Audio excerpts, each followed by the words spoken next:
What is up, everyone? It is Monday again, so time for another Monday metagame update. We did have a really big tournament this weekend, so we're going to talk about that. And we'll also talk about standard, it's best of three in standard, historic, and a bunch of interesting deck lists that people have been posting on Twitter. Uh, Actually, kind of an interesting updates this time, so yeah, let's get into it.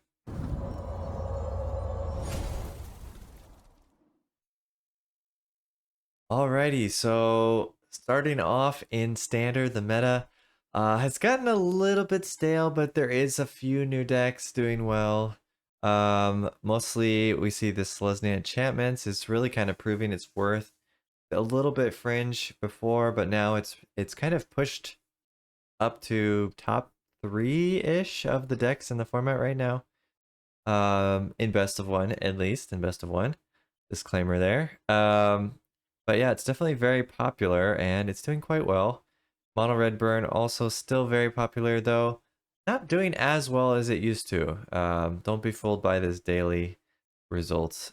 If we take a look at the tier list, we can see that Mono White Humans is still number one. I mean, it was Azorius for a really long time. Now they've dropped the blue, just straight white with the humans. Number one, Untouchable. And then Azorius Soldiers, also still very good. Naya Humans, right under that. So three pretty powerful aggro decks there that kind of can't really deal with super easily. You can deal with, but just not as, not super cleanly. And then right underneath them, Selesnya Enchantments there is kind of taking up the mantle of top 5 decks. Of course, Esper Legends also just a very solid mid-range deck. This is the pretty much only mid-range deck that is viable in Standard right now in Best of 1. Rest is all aggro, aggro, aggro. And yeah, everything's just a lot of value and you got to deal with it. So coming up right after that, Mono Red still very good, but it's kind of been dethroned a little bit as a tier 1 deck. I would say it's tier 1.5 right now. Right on the cusp in best of 1. It's not bad, definitely not bad. And it will get you to Mythic, I'm sure. But it's a little, even though I don't feel it's that fair, it's a little bit too fair compared to these other decks that are up here. They've got all these like 5-for-1 cards or cards that have double value. So this one is a good aggro creature that draws you cards late game. Adeline has value when it comes down. Copper Coat pumps your whole squad and gives them ward. Brutal Cathar removes something and becomes a big threat. Thalia slows the game. So they all kind of like do multiple things, whereas Mono Red is really just, I'm just gonna burn your face out. So yeah, I mean, this is scary, but if you've got enough life gain or you got big enough creatures that you can block their smaller creatures, then it has a little bit of a hard time. Uh, Surprisingly, Gruul's still pretty good. That was one of the top decks from last Monday, but now it's kind of, I guess, got enough matches under its belt where it is sitting, comfortably tier 1.5 slot. Nothing too crazy, but yeah, still pretty good for a new deck that came out of nowhere. All right, and the rest have kind of fallen down in best of 1 at least. So best of 3 is of course different. We saw that it was always mid-range, very mid-range heavy in best of 3. Right now, 5 color is very popular. Rakdos is also still very popular, and Rakdos still doing really well on the ladder, despite all these other decks trying to attack it, like enchantments, Orzhov, and the Reanimator and the 5-color decks. They're all targeting this mid-range, Rakdos mid-range, and they still can't beat it all of the time. So yeah, that shows you how resilient it is. Surprisingly though, when we look at the tier list, the best of 3, I looked both at this and the whole meta of this new format, and Mono White Humans is at the top of the best of 3 format in standard right now, which is crazy. So surprisingly, aggro is actually still really good. in best of 3. So mono white humans good, mono red also good, surprisingly. And then Rakdos mid-range, that's what you would expect. 5-color domain. There's the Orzhov mid-range doing all right, but definitely not anywhere near as good as these two decks, 5-color domain and the Rakdos mid-range. Both of those very solid decks. And like I said, even if I go and look at more data, we still see just about the same story. Like aggro is still doing pretty well in best of 3, surprisingly. And yeah, I mean, there's your 5-color domain here, Rakdos sacrifice. Rakdos mid-range actually got knocked down a few pegs if we look at more data. So it starts to average out. I guess there's a lot of people who aren't good piloting the deck and people who are good piloting the deck. So it shows you that it does take some skill, especially when everyone is targeting you. You can't just play the deck and get free wins. So yeah, there you go. So that's best of 3. Surprisingly, still aggro is good in best of 3 too. People just don't know it yet. But maybe you'll notice after the recent tournament that it is still good. Okay, let's take a look at this deck. So this is one of the aggro mono reds that was doing well in the best of 3 format. And I wanted to see kind of how they were doing well. Seems like Lithomantic Barrage is one of the key cards there. Getting to deal 5 damage for 1 mana, very sweet. And also stealing your opponent's creatures apparently is also very sweet. So if they have like a shoulder or something blocking you from getting your lethal, then you can steal that for a turn and finish them off. So yeah, interesting kind of approaches. This one makes a lot of sense, Lithomantic Barrage, and that was in the last set. So maybe that's why they're suddenly able to do okay in best of 3 now, because they have this card.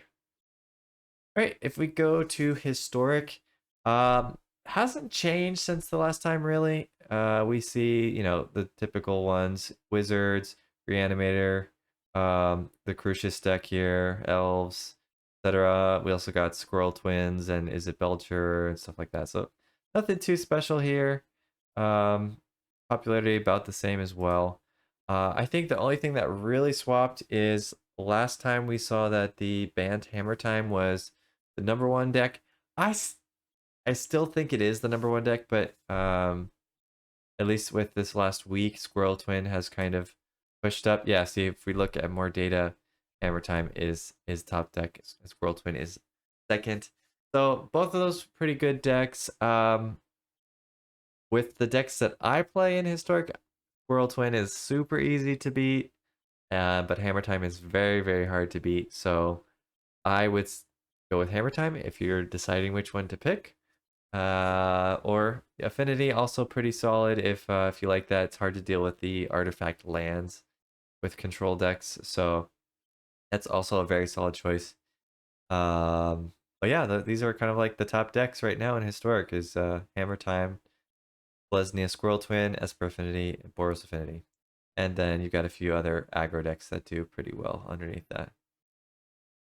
All right. I just picked a random Squirrel Twin deck, but nothing really new in here, so it's not really that interesting to look at.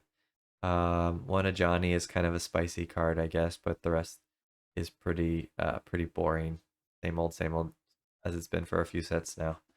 So yeah, not a whole lot of changes in Historic right now. All right, the next up, we had a huge tournament this weekend, Arena Championship 3. A lot of interesting standard decks were brought to the table, and we're going to look at some of those. And then I want to talk about the results at the end. So I'll give you a spoiler before we go into that. You can skip that part of the video if you don't want to know the spoilers. But yeah, let's take a look. So there was the green white enchantments was brought and did pretty decently well in the tournament. So we see that the Calyx is doing work. It's this is a solid deck. Basically, green white enchantments was kind of dead, and then Calyx just made it so that it was viable again. So yeah, interesting that to see that it's able to compete at this level.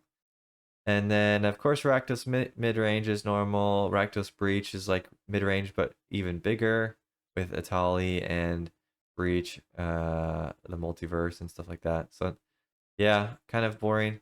And then Jeskai Dragons is a new deck that people brought to the tournament. A very strange deck, very interesting. We'll have to see if it pans out, but they've got Zurgo and Ojitai. They've got Invasion of Gobakon. It's kind of like a battles deck, to be honest. It's more like a Zurgo battles deck. Yeah, they have Gobakon, they have Wedding Announcement, they have the Invasion of New Phyrexia. But the real combo is you get the Gobakon down on turn 2, messes up your opponent's curve. Then on turn 5, you swing in with Zurgo, you flip your Gobakon, and now you can leave your Zurgo on the board if you want to. I mean, depends on the situation, of course, but you can leave it because every time you swing in, it gets a +1/+1 counter, and you have the way to make it indestructible and hexproof, so they can't really remove it, at least for one time. And then potentially they try to remove it, you stack your Gobakon, and then the next turn you cast another Gobakon because you drew one off your Zurgo, and you can do the whole thing again, right? Just keeps going until they run out of removals. So yeah, pretty good. And of course, we know these two cards are busted, so they're abusing that kind of like OP-ness of these Fable and Wedding Announcement in one deck. So yeah, until maybe tomorrow when hopefully these two cards get banned. Fingers crossed with the ban announcement. I'm not too confident at this point, but we'll see. So yeah, that was a cool deck, Jeskai Dragons. I think there was maybe like one or two other interesting decks. Boros. This is, I don't know why they say mid range. I guess it's kind of mid range, like control plus ramp. What else do we got? There was like an aggro deck that was pretty cool. See if we can search for it. Mono. Yeah, this one. Mono white aggro. Pretty cool, interesting deck that somebody brought. Steel Seraph, Norn Inquisitor, Progenitor, Exart, Hotshot, Mechanic. So it's got like an artifact theme to it. Wow, that's the wrong picture. Don't ignore that picture. But there's Sunder the Gateway, which I think destroys an enchantment and or makes an incubator token. And then Bankbuster, Wedding Announcement. So yeah, it's just like a kind of a incubator tribal deck that has a lot of artifacts and ways to destroy other enchantments with Destroy Evil and Sunder, and then Invasion of Gobakon. So I think they were kind of targeting the Selesnya Enchantments deck a lot with this, it looks like, while also trying to be aggressive enough to maybe get around the like Invoke Despair decks. Plus, the Incubator tokens don't get blown up because they're artifacts.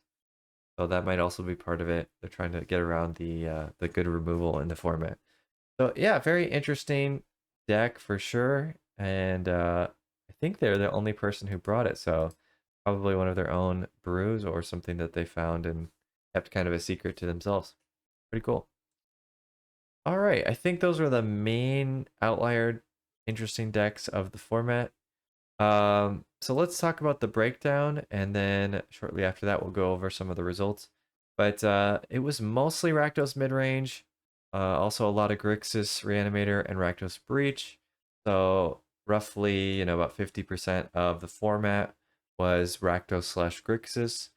And then the other half were in large part Wedding Announcement decks, with I think the only non-Fable, non-Wedding Announcement decks being the 5-color Ramp and the mono white aggro. I guess also the Azorius Soldiers, but that one's also pretty degenerate deck as well. So yeah, so really only the non like meta deck broken card decks are the Ramp one and the mono white aggro. So yeah, we'll see if these decks are still good after the bannings. If they ban the cards that we hope get banned, then maybe 5-color will become the new de facto best deck. Or maybe Esper. If they don't ban anything from Esper, then we might see Esper mid-range come back. I'm hoping they're very heavy-handed with the bans. so we don't have just like the same decks again. But yeah, we'll see. Maybe they'll ban some lands. I would love for them to ban some of the multicolored lands so that we can go back to having two-colored standard for a little while. Having all these 3 and 4 and 5 color decks, it's pretty tiresome after a while. All right, so okay, if you don't want to know the spoilers of the tournament, please click ahead to the next section of the video. We are going to look at some of the spoilers. So all right, so basically the tournament happened this weekend, and the final results are here. The top 8 of the bracket. Jeskai Dragons actually did pretty well. We see 2 of them made it into the top 8. The Rakdos Breach and Rakdos Midrange also made it up there. And then the rest was kind of a smorgasbord of other stuff. With the final 2 being Rakdos Breach and Jeskai Dragons, and well-known player Andrei Strasky loses to Benjamin Broadstone, which, as far as I know, is a new or new-ish person to the Magic scene. I've never heard of them winning anything else. Maybe they won something that I don't follow, like Legacy or Modern or something. But at least in Standard and things like that, Pioneer, I don't remember hearing about them. So anyway, yeah, good for them. They took this down with their Rakdos Breach deck. So I think kind of why it worked is everyone's targeting Rakdos midrange, and Rakdos Breach is kind of like one up of that. It's like even greedier, even bigger than the Rakdos midrange deck. So unless somebody had a deck that was greedier than that, like I guess 5 colors, the closest one that would be greedier than that, then yeah, it kind of makes sense that they would beat out all of their competition that was in this tournament. The only things that I think could have taken them down would have been the mono white deck or the Azora Soldiers deck, but looks like the way that the bracket lined up, they never, didn't have to play that way. So yeah, just I guess good for them, and a little bit unlucky for this mono white aggro player. They got paired up against the Rakdos midrange, which most likely is their worst matchup, which ironically is the main deck of the format right now. But the mono white should be pretty good against most of the other decks because it beats out on the greedy decks. So yeah.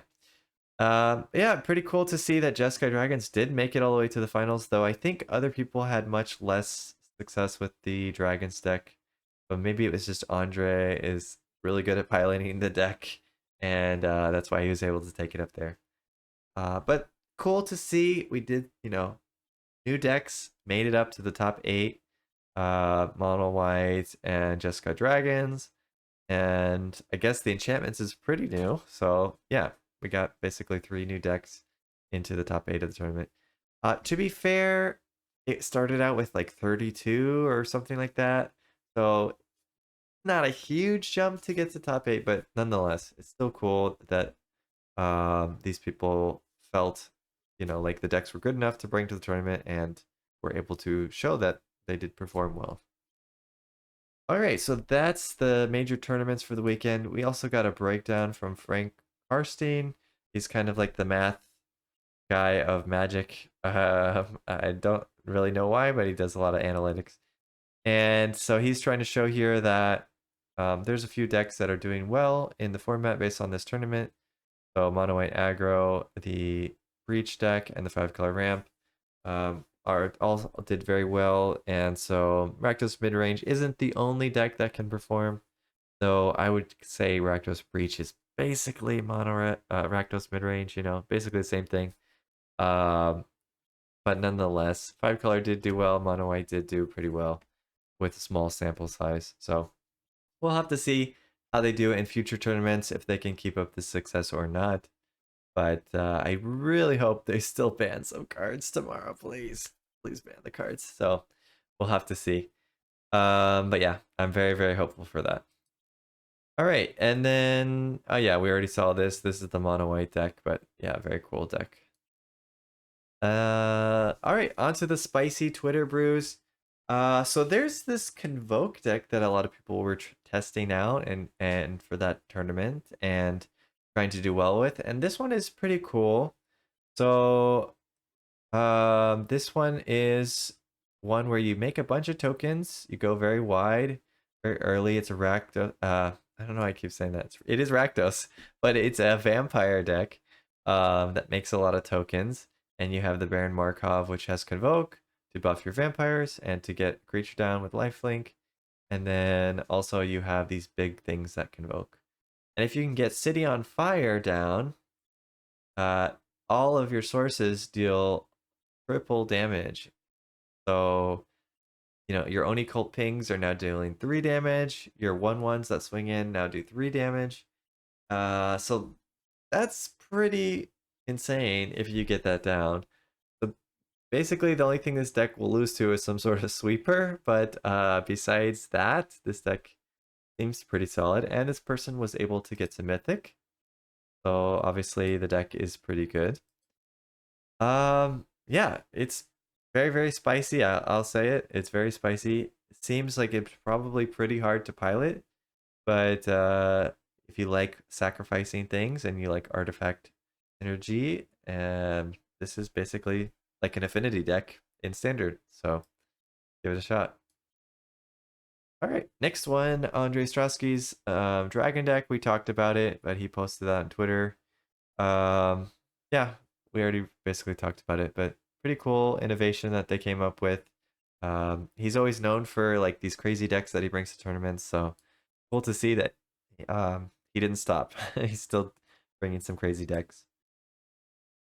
Also, this person made it to Mythic recently with a Dimir control deck, so I thought that was pretty cool. It's pretty rare to see control doing well. And I guess it's mostly just what you would expect, like Liliana, bunch of removal cards, bunch of draw cards. Let's see, the win con is the Hidetsugu and Kairi, which is a good card, makes sense. Got some Kaitos, got some breaches in there. So yeah, Hidetsugu, Breach, Dimir control deck with a few spicy cards like Black Sun's Twilight. So very cool. I feel like it's probably just worse than the Grixis version of the deck or Rakdos Breach, but I love me some Dimir, so I had to showcase that a little bit. And they also played some Azorius control, but I think this one we've seen before, so that one's not too crazy. All right. The Brew Lab was having a lot of success in Mythic with their aggro deck that had a lot of Archangel Elspeth in there to pump up the Dusk Legion Duelist, and Invasion of Govicon also pumps up the Duelist, draws you cards. So it's kind of a humans deck that has some spiciness to it if you get tired of the normal humans deck. Probably also pretty good against Rakdos, so that's another plus. And then this is a blue-white control mill deck, kind of like what I've been playing in standard and having a lot of success with. Still 70% win rate with that. But this person, instead of using the artifact creature like I was using, they have this 6 mana spell, which makes the opponent mill half of their deck. And then you can also use casualty with it to make them mill that again. So they mill 75% of their deck. Honestly, I think my version is a little bit superior to this because mine can kind of get going on turn 4 when you milled half the deck, and this one would have to wait a little bit longer. But this one is more controlling, so it's more like the traditional control stuff you've seen before, and it has some answers for enchantments here. So it's maybe it's better against certain matchups that mine would be bad against. Great. And finally, I think this is no, this is an Is It deck. Is It turns. So it's Chandra, and you also have Galvanic Iteration, and then you have the Alchemist Gambit to try to take a bunch of turns.